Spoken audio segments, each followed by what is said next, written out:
Hi everybody, and welcome to the Dr. Psych Mom Show. Today we are going to talk about why it would be a good choice frequently to choose a therapist of the gender that you have issues with, particularly for men choosing female therapists if they have problems with women. And I'll talk about the differences and with women picking that male therapist, and just pragmatically and philosophically. And before we do that, though, I will tell you to subscribe because I have some great subscriber episodes out. It's going to be 25% of them. The most recent one was why your wife's personality changes after kids. That's not even out yet. And before that was your wife should get a chance to complain about how much sex you want. So if you want to learn more about your wife, or if you're a wife that wants somebody to speak for you as the Lorax speaks for the trees, so that you can feel validated and gain some kind of strength and clarity about how to reapproach your husband with about the same topics, then the same topics that you have previously tried to approach him about and failed, then certainly do subscribe and also join my Facebook group. Okay, so why is a therapeutic relationship important? Well, first of all, people don't understand that the differences in modalities between CBT, psychodynamic, EFT, everything T is for therapy, so it's all going to end in T, Imago, whatever, like all these different types of therapy, they have, according to research, treatment outcome research, the modality of therapy, except in certain cases, like, for example, exposure therapy for phobias or, things like that. But in the case of people who just need to work through deep-seated, long-standing life issues, which is the majority of my clients, modality does not concord with effectiveness. Do you know what is the number one variable in predicting successful therapeutic outcomes? Therapeutic alliance, which refers to the relationship between the therapist and the client and the fit and the dynamic between them. Because this is not a job yet that can be done by robots, and it is done by individual people who are very different. And some may just click with you and some may not. And I've talked about this on previous podcasts about how to find a therapist you click with. But what I really do see working with a lot of men seem to like the podcast and reach out a lot. From the podcast itself, I get more male clients than female clients, but given the posts and everything on my website, it's still equal. But anyway, what men seem to want to work on, well, maybe they don't even want to work on it, but what they have to work on if they want their life to go better is their relationship with their wife. So that's what they come in frequently wanting to discuss, is either sexual or overall relational issues, and there's usually not one without the other. And the fact that for whatever reason their wife thinks they're a real prick and they don't know why, and they want to work on this either with the wife in couples counseling or on their own. And the thing is guys who have trouble relating to women, and I'm not saying your female coworkers, I'm not saying your girlfriends all throughout your 20s, I'm saying basically your long-term intimate partners, which is usually the guy's wife, or maybe like his ex-wife and his current wife, or whatever. When they have problems with the wife, they usually have problems with women overall. They don't tend to empathize with women. They don't tend to trust women. There have been experiences in their lives where they have learned not to trust women, usually going back to, guess who? The mother, and the father also, because they didn't see the father treat the mother well, or the mother treat the father well, or whatever. They learn not to trust women and or male-female relationships. So it could be extremely transformative to forge a strong therapeutic alliance with a woman that you trust. And the only way you're going to do this without cheating, you can't go have an emotional affair with another woman. Your wife doesn't want to talk to you right now. So the only way to do that is with a female therapist. And if you develop a close working relationship with a female therapist, you will start to see things about women that you didn't know before, and she'll be able to explain your wife to you. And more importantly, she'll be able to show you an example of a woman who cares about you, listens to you, and is not doing anything bad, like you think, well, maybe my wife listened to me when we were dating, but now she treats me like shit or whatever. So you get to see that basically a woman can be trusted. And since the woman in the case of therapeutic relationship is not relying on you for anything except to be, nice and show up to session and not pay or yell at her or whatever, then usually the relationship will go well, and you will increasingly build more and more trust and understanding of women from talking to a woman every week. And then can come the parts where she explains your wife to you, and et cetera, or the female experience overall in the world, the female sexual experience, and so many other aspects of femininity, which will of course then help you with your daughter if you have one, or probably your mother if she's still alive, or whatever. So what about the opposite? What about when women have trouble trusting men? Well, it can be very useful to have a male therapist in this regard, but in a practical sense, there are just not as many male therapists, and a lot of them, because there are so few of them, they go into They get into the niche of only working with men, because there's a lot of men who will only go to a male therapist because they're not listening to me on my podcast and they think that a man will understand them better.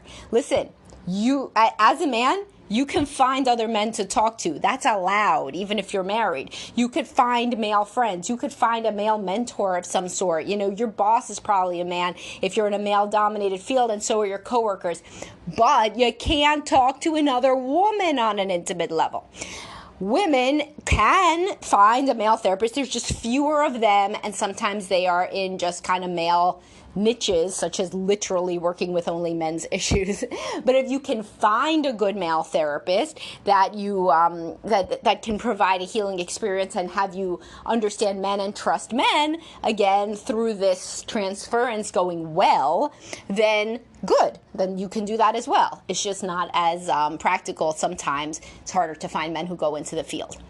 It didn't used to be that way when it was an occupation that had more medical doctors that provided psychoanalysis.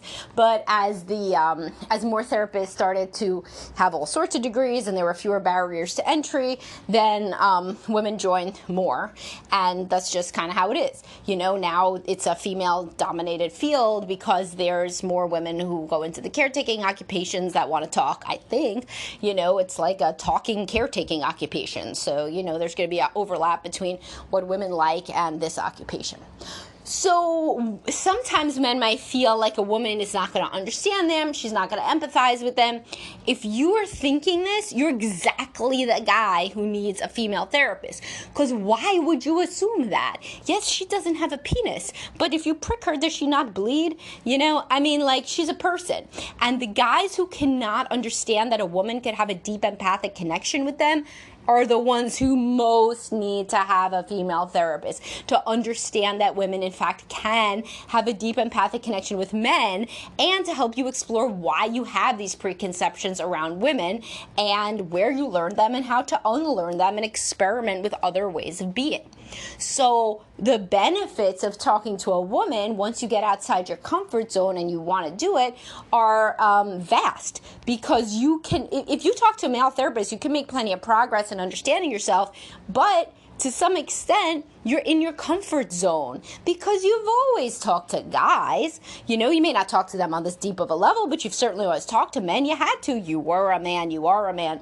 If you're talking to a woman on an intimate level frequently, it's the most that a man has ever talked about feelings to a woman.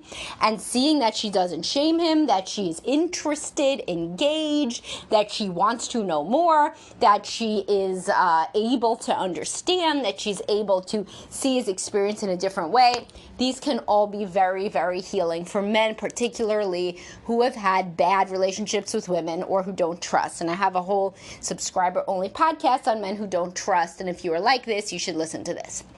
So sometimes, and this is kind of taboo, people don't like to admit this, but sometimes women, the wives of these men that could really benefit from talking to female counselors, the wives don't like that idea because, very human, understandable reason, they're like, I've been asking to talk to this motherfucker for our entire marriage, and now he's going to talk to some other woman? Fuck that. And why? Why is he talking to that other woman and not me?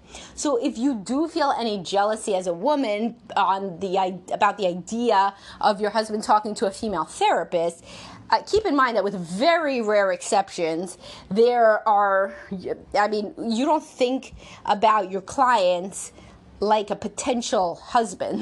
No therapist coming in there trying to steal your man.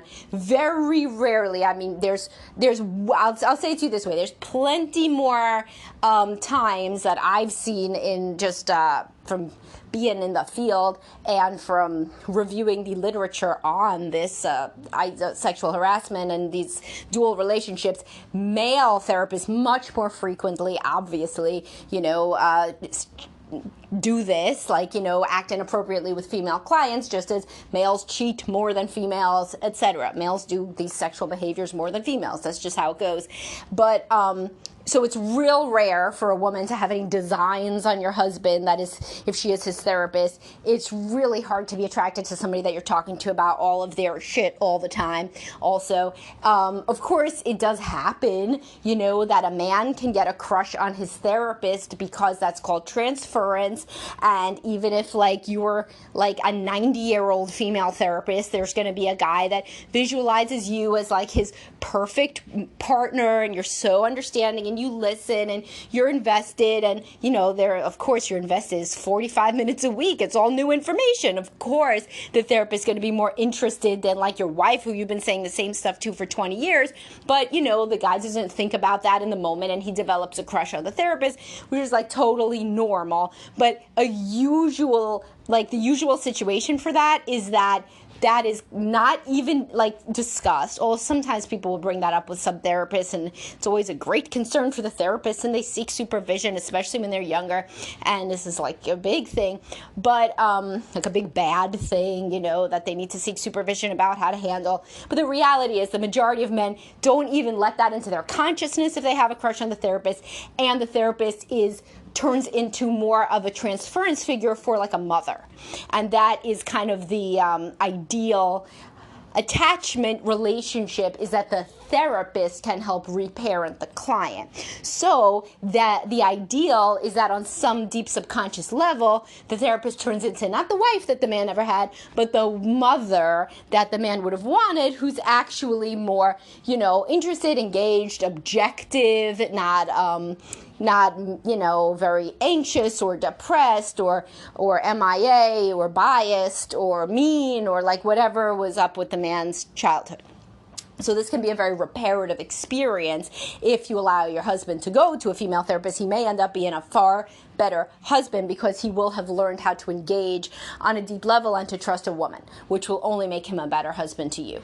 Of course, if your husband happens to be a tremendous sex addict or something, that would be the only situation where a male therapist would be indicated and a female would be contraindicated. But that is an unusual situation. In fact, males, I was saying, men go into certain occupations, certain types of therapy compared to women, and one of them is that frequently male therapists work with male sex addicts a lot. Of course, female therapists also work with male sex addicts, but if you're a wife that's been cheated on, then I can totally see why you wouldn't want your husband going to a female therapist. So fine. But everybody else, just try to kind of work through that on your own and understand that is probably very, very low likelihood that your husband would even be somebody who had a crush on the therapist. And in reality, he would be somebody who ended up subconsciously thinking of the therapist as a beneficent sort of parental presence that trains him and teaches him to, expand his horizons in terms of what he thinks that he is capable of in terms of deep interactions with women. And trust, foundational trust, is really the key. To have a trusting relationship with a female therapist can be transformational for a man that's never trusted a woman before. And it can be the same for women who have worked with male therapists, that they could be like the father that the woman never had on some level. To see a guy, let's say, who doesn't raise his voice is a big fucking deal for some women who grew up in a very angry home with a volatile father who is always losing his shit. To be sitting there with a man who just wants to talk about you and is calm and is there every week and reliable can really be life-changing and perspective shifting.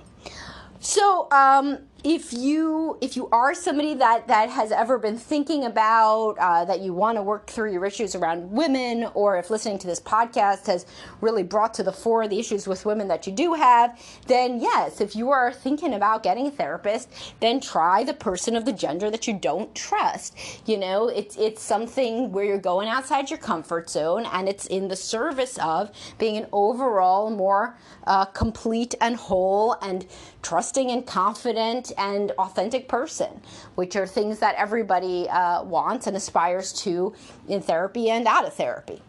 And if you find yourself being scared or cynical or closed off to the idea, then that is really something to deeply introspect about, you know, because that probably means that you're somebody who would feel who would do their best being challenged versus sticking right inside your comfort zone as you previously have. Also, sometimes think to yourself, if you haven't really made a lot of progress working with a therapist of the same gender, why not try the other one? I mean, what's the definition of insanity, right? Same thing over and over. And expecting a different outcome. And that is sometimes what people do. And it's through no fault of the same gender therapist. It's not their fault at all. It could not be a good click, or it could be that you really don't get activated enough by your core issues in the presence of a same gender therapist. You're just kind of floating like you do, coasting, and they're not really triggering you in any way, so you can't really open up to doing deeper, harder work, because it's kind of just like chatting, like with a friend. All right, hopefully this made you think about some stuff, and I will talk to y'all soon. Bye-bye.